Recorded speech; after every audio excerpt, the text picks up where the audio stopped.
आज हमारे बीच मौजूद हैं एक हादसे में अपने दोनों पैर गंवा चुके डॉक्टर संदीप कुमार सागर। डॉक्टर साहब, हमारे चैनल में आपका स्वागत है। धन्यवाद। डॉक्टर साहब, आपके बारे में काफ़ी चर्चा सुनी है हमने। आप बताएं कि आप दिव्यांग कैसे हुए?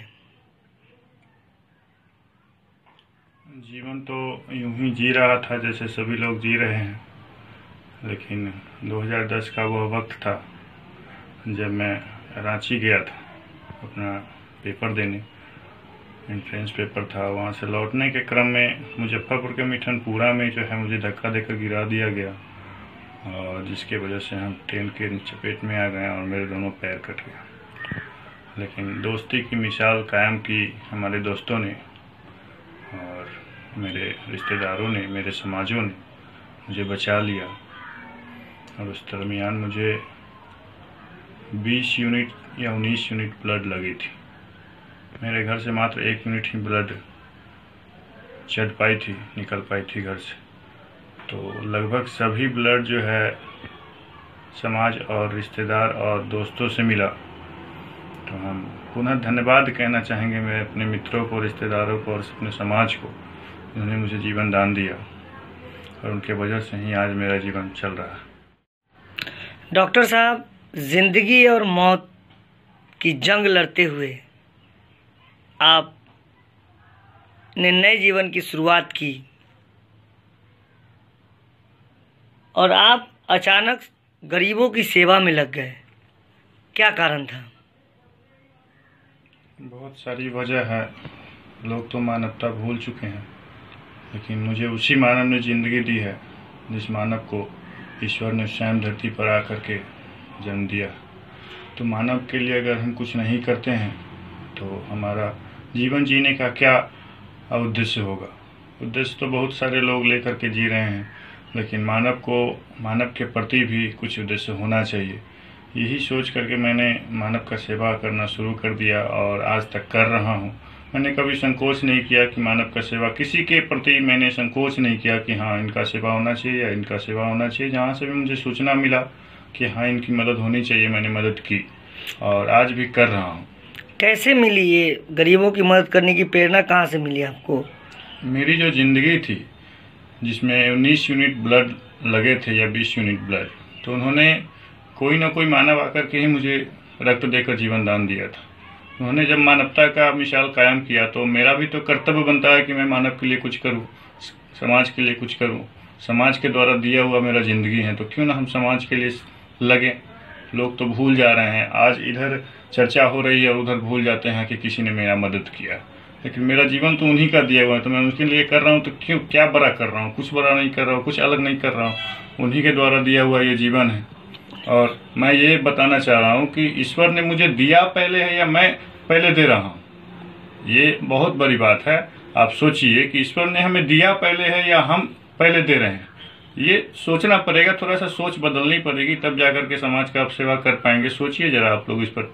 और समाज हम लोगों से है, समाज से हम लोग हैं, तो समाज का सेवा हम लोग नहीं करेंगे तो कौन करेगा?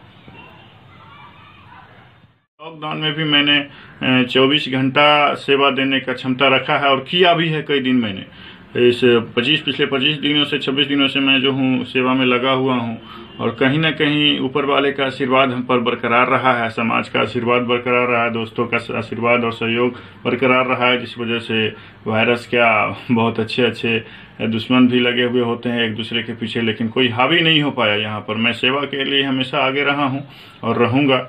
और लॉकडाउन में और भी सब सुविधाएं दी जाएगी। जहाँ तक गरीबों की बात है तो गरीब होते ही हैं, हम लोग भी गरीब ही हैं। हम लोगों ने चंदा करके ये लॉकडाउन में सेवा दिया है और अभी भी दे रहा हूँ। गरीबी क्या चीज़ है, मैंने अपने स्तर से, मैं खुद गरीब हूँ, मैं क्या बताऊँ। कभी अगर घर पर हो तो आया जाए, देख लीजिए जाए कि कैसी व्यवस्था है। मेरी नहीं है, मैं मतलब अच्छे एक प्लेट में अच्छे खाने का मतलब है कि चावल दाल पापड़ वगैरह ये सब होता है, लेकिन मेरे थाली में इस तरह की व्यवस्था नहीं है। फिर भी मैं कोशिश करता हूँ जितना मैं भोजन करता हूँ उतना हर किसी को उपलब्ध हो सके, इसीलिए लॉकडाउन में जो है राहत सामग्रियाँ उपलब्ध करवा रहा हूँ। बाकी विशेष क्या कहूँ, छोटा सा ये। डॉक्टर साहब, हमने सुना है कि आप रक्तदान भी करते हैं, और इतना ही नहीं, आपने कई लोगों को प्रेरित भी किया है, कई शिविर भी रक्तदान का लगवाए हैं और लोगों को प्रेरित करते हैं कि रक्तदान करें। इस पर क्या राय है आपको?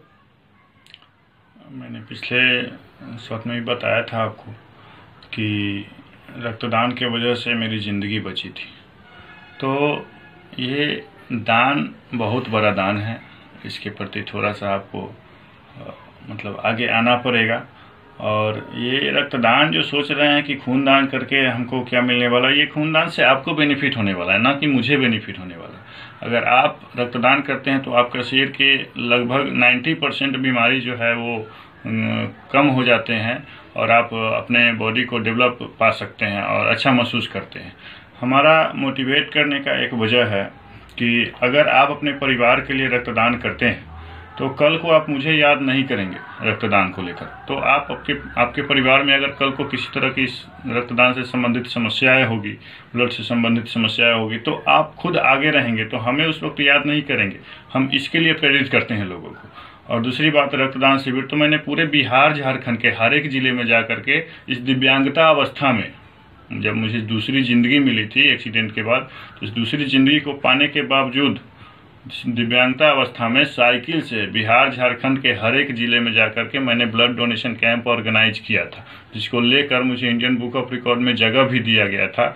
और मैं इंडियन बुक ऑफ रिकॉर्ड का तहे दिल से शुक्रिया अदा करता हूं कि इस लायक उन्होंने मुझे समझा और इंडियन बुक ऑफ रिकॉर्ड में जगह दिया। और रक्तदान मैंने 19 बार कंप्लीट कर चुका हूँ, नेक्स्ट डोनेशन मेरा 20वां होगा। और मैं हमेशा रक्तदान, जब भी मैं समय नहीं देखता हूँ, मैं कभी अपने कैंप में डोनेशन नहीं करता हूँ। इसलिए नहीं करता हूँ कि 12 बजे रात को भी अगर कभी सूचना मिले कि ब्लड की ज़रूरत है तो मैं वहाँ जा कर के अपनी सुविधा से रक्तदान करके आता हूँ। इसलिए मैं नहीं करता हूँ अपने कैंप में कि इमरजेंसी में किसको खोजने जाएंगे। तो इसलिए मैं अपना रिजर्व रखता हूँ कि कभी भी जा करके मैं रक्तदान करूँ, किसी का ज़िंदगी बचाऊँ। आप भी रक्तदान कीजिए, कोई बहुत बड़ी बात नहीं है। ये रक्तदान महादान है, आप अच्छे से जानते हैं। और रक्तदान का शिविर मैं हमेशा कोशिश करता हूं, अपने जन्मदिन पर भी रक्तदान शिविर करता हूं। तो रक्तदान के प्रति हमेशा हमारा रुझान अच्छा रहा है। और कहीं ना कहीं 19 यूनिट रक्त जो मुझे दिया गया था, ये रक्तदान से प्रेरित किए हुए लोगों से ही ज़िंदगी मुझे मिली। तो मैं इसके लिए ही मतलब जिन्होंने अपना मानवता निभाया, मुझे भी कर्तव्य बनता है कि मैं उनके लिए कुछ करूँ। इसलिए मैं रक्तदान पर काम करना शुरू किया और कर रहा हूँ, करूँगा भी। डॉक्टर साहब, अभी आपने बताया कि आप निहायत गरीब परिवार से बिलोंग करते हैं, संबंध रखते हैं, आप गरीब परिवार से आते हैं, तो आप गरीबों की इतनी सहायता कैसे कर पा रहे हैं आप? मैं जब रक्तदान क्षेत्र से बिलोंग करता था तो बहुत सारे लोग नॉन रिस्पॉन्सिबल की तरह हमको रिस्पॉन्स करते थे। और रिस्पॉन्स नहीं करने की वजह मैं निराश तो नहीं हुआ कभी, फिर भी मोटिवेट करते रहा, रक्तदान कराते रहा। वही जो रक्तवीर हमारे साथ है, वही रक्तवीर हमारे एक मजबूती के साथ खड़े हुए हैं। और उन्होंने चंदा किया कि हाँ संदीप, मदद होना चाहिए, चलना है, लोगों का मदद करना है, जो फंड होगी हम लोग मिल करके मदद करेंगे। और ये चंदा करके हम लोग सेवा कर रहे हैं। जैसे ही आई थी यहाँ इंडिया में अपना कोरोना की चर्चा, वैसे ही मैंने भारत सरकार को अपना अंग मतलब पूरी तरह से अपना बॉडी दान कर दिया था कि अगर वैक्सीन बनानी है तो मेरे बॉडी पर रिसर्च कर ली जाए, एक्सपेरिमेंट कर लें। और जो वैक्सीन तैयार हो सके इसके लिए मैं अपना शरीर दान करता हूं। भारत सरकार को मैंने ट्वीट भी किया था, वाया मेल भी भेजा था। और अभी तक ऐसी सूचना नहीं आई है कि आप आएँ, आपने शरीर दान किया है। तो जैसे ही सूचना आएगी मैं जाऊंगा, इसके लिए मैं निश्चिंत हूँ। और मैं हमेशा ही समाज के लिए आगे रहा हूँ। इस लॉकडाउन में भी मैं 500+ लोगों को जो है जाकर के राहत सामग्री उपलब्ध करा रहा हूँ और अभी भी करा रहा हूँ। इस लॉकडाउन में मैं एक दिन भी रुका हुआ नहीं हूँ। मास्क मैंने बांटे हैं, सैनिटाइजर मैंने बांटे हैं।